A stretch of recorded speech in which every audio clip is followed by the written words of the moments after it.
ಉಸಿರಾಟವನ್ನು ನಿಯಂತ್ರಣ ಮಾಡುವ ವಿದ್ಯೆ ಪ್ರಾಣಾಯಾಮ. ಯಾತಕ್ಕೆ ಉಸಿರಾಟವನ್ನು ನಿಯಂತ್ರಣ ಮಾಡಬೇಕು? ತನ್ನ ಪಾಟಿಗೆ ತಾನು ಹೋಗ್ತಿದೆ, ತಾನು ಬರ್ತಾ ಇದೆ, ಗಾಳಿ ಹೋಗುತ್ತೆ ಬರುತ್ತೆ, ಗಾಳಿ ಹೋಗುತ್ತೆ ಬರುತ್ತೆ, ಏನು ತೊಂದರೆನೇ ಇಲ್ವಲ್ಲ, ಅದನ್ನೇನು ನಿಯಂತ್ರಣ ಮಾಡೋದು?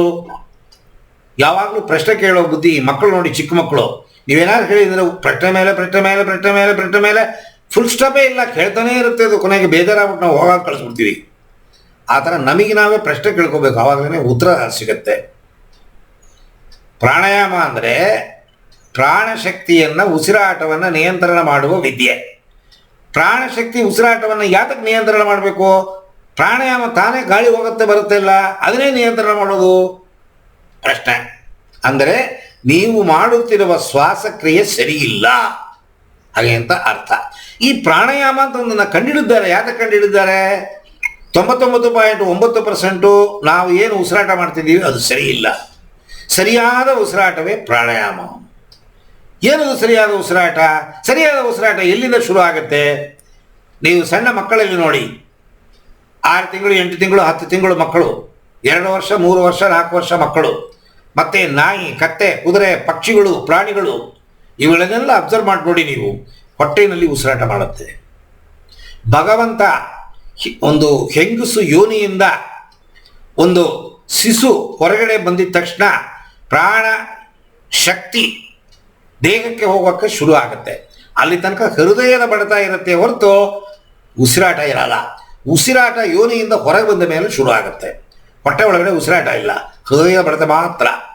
ಸೊ ಉಸಿರಾಟ ಶುರು ಆಗೋದು ಹೇಗೆ ಅಂತಂದರೆ, ಭಗವಂತನ ನಿಯಮ ಹೊಟ್ಟೆಯಲ್ಲಿ ಉಸಿರಾಟ ಮಾಡೋಂಗೆ ನಮಗೆ ಸೃಷ್ಟಿ ಮಾಡಿದ್ದಾನೆ ನಮ್ಮನ್ನು. ಆ ಹೊಟ್ಟೆಯಲ್ಲಿ ಮಗು ಉಸಿರಾಟ ಮಾಡುತ್ತೆ. ನೋಡ್ಬೇಕಾದ್ರೆ ಹೊಟ್ಟೆ ಉಬ್ಬತ್ತೆ ಮಕ್ಕಳಿಗೆ. ಮಕ್ಕಳು ಹೊಟ್ಟೆ ನೋಡಿ ನೀವು, ಸುಮ್ಮನೆ ಸಾಧಾರಣ ಬಟ್ಟೆ ಹಾಕದೇ ಇರುವಾಗ ಹೊಟ್ಟೆ ಉಬ್ಬತ್ತೆ ಒಳಗೋಗುತ್ತೆ, ಉಬ್ಬತ್ತೆ ಒಳಗೋಗುತ್ತೆ. ಅದೇ ಥರ ಬೀದಿನಲ್ಲಿ ಪ್ರಾಣಿಗಳೆಲ್ಲ ಮಲಗಿರುತ್ತೆ ನೋಡಿ ನೀವು, ಹೊಟ್ಟೆನಲ್ಲೇ ಉಸಿರಾಟ ಮಾಡುತ್ತೆ. ಇದು ಜೀವವಸ್ತುಗಳು ಪ್ರತಿಯೊಂದು ಹೊಟ್ಟೆನಲ್ಲಿ ಉಸಿರಾಟ ಮಾಡೋ ಹಾಗೆ ಸೃಷ್ಟಿ ಮಾಡಿದ್ದಾನ.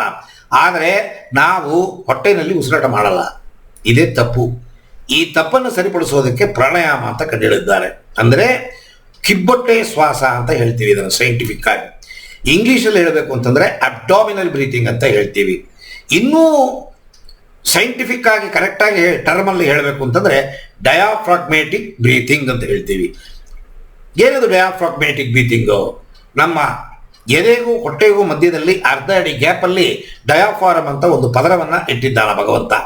ಅದು ಹೆಂಗಸರ ಗರ್ಭಕೋಶ ಹೇಗಿದೆ ಆ ಥರ ಒಂದು ಸಣ್ಣ ಪದರ, ಲೇಯರ್. ಅದು ನೀವು ಗಾಳಿಯನ್ನು ತಗೊಂಡಾಗ ನಿಮ್ಮ ಹೊಟ್ಟೆಯನ್ನು ಕೆಳಗೆ ತಳ್ಳುತ್ತೆ, ಮತ್ತು ನೀವು ಗಾಳಿಯನ್ನು ಬಿಟ್ಟಾಗ ನಿಮ್ಮ ಎದೆಯನ್ನು ಮೇಲೆ ತಳ್ಳುತ್ತೆ. ಇದು ಡಯಾಫಾರಮ್ ಮಾಡುವ ಕೆಲಸ.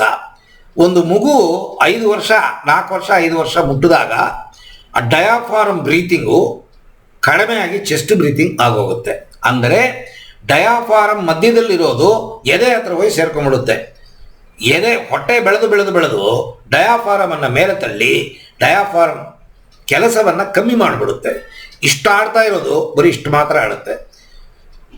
100% ಕೆಪಾಸಿಟಿಗೆ ನಾವು ಮಾಡ್ತಿರೋ ಶ್ವಾಸ 25 to 30% ಮಾತ್ರ. ಸೊ ನಿಮ್ಮ ಸೆಲ್ಲುಗಳು ಯಾತಕ್ಕೆ ಬೇಗ ಸತ್ತೋಗುತ್ತೆ? ಯಾತಕ್ಕೆ ನಾವು ಚಿಕ್ಕ ವಯಸ್ಸಲ್ಲೇ ಮುದುಕರ ಥರ ಕಾಣ್ತೀವಿ ಅಂತಂದರೆ 40 ದಿವಸಕ್ಕೊಂದ್ಸತಿ ಸೆಲ್ಲುಗಳು ಸಾಯಬೇಕು, ಹುಟ್ಟಬೇಕು. ಇಲ್ಲಿ ಸಾಯೋದು ಜಾಸ್ತಿ, ಹುಟ್ಟೋದು ಕಮ್ಮಿ. ಯಾಕೆ? ಅದಕ್ಕೆ ಹಾಕೋ ಆಹಾರವನ್ನು ಕಮ್ಮಿ ಹಾಕ್ತೀವಿ, ಅದು ಸತ್ತೋಗುತ್ತೆ ಬೇಗ, ತಿರುಗಿ ಬೆಳೆಯಲ್ಲ. ಸೊ ಸರಿಯಾದ ಆಹಾರವೇ ಆಕ್ಸಿಜನ್ನು, ಪ್ರಾಣಶಕ್ತಿ, ಪ್ರಪಂಚಶಕ್ತಿ, ಪಂಚಭೂತಗಳು. ಇದನ್ನು ಸರಿಯಾಗಿ ಕೊಡಬೇಕು ಅಂತಂದರೆ ಕಿಬ್ಬೊಟ್ಟೆ ಶ್ವಾಸವನ್ನು ನೀವು ಮಾಡಬೇಕು. ಕಿಬ್ಬೊಟ್ಟೆ ಶ್ವಾಸ ಅಂದರೆ ಏನು? ಪ್ರಾಣಾಯಾಮ ಅಂದರೆ ಏನು? ಕಿಬ್ಬೊಟ್ಟೆ ಶ್ವಾಸ ಅಂತನ್ನೋದು ಈ ಮನೆ ಕಟ್ಟಡಕ್ಕೆ ಅಡಿಪಾಯ ಹಾಕದಂಗೆ, ಬೇಸ್ಮೆಂಟ್ ಹಾಕದೆ ಕಟ್ಟಡವನ್ನು ಕಟ್ಟಕ್ಕಾಗಲ್ಲ. ಹಾಗೆ ಪ್ರಾಣಾಯಾಮ ಅಂತ ನಾವು ಅಭ್ಯಾಸವನ್ನು ಮಾಡಬೇಕು ಅಂತಂದರೆ ಈ ಡಯಾಫ್ರಾಗ್ಮ್ಯಾಟಿಕ್ ಬ್ರೀತಿಂಗ್ ಅಂದರೆ ಕಿಬ್ಬೊಟ್ಟೆ ಶ್ವಾಸ, ಅಬ್ಡಾಮಿನಲ್ ಬ್ರೀತಿಂಗನ್ನು ಕಲಿತು ಆಮೇಲೆ ಪ್ರಾಣಾಯಾಮ ಮಾಡಬೇಕು. ಇದಿಷ್ಟು ನಿಯಮ.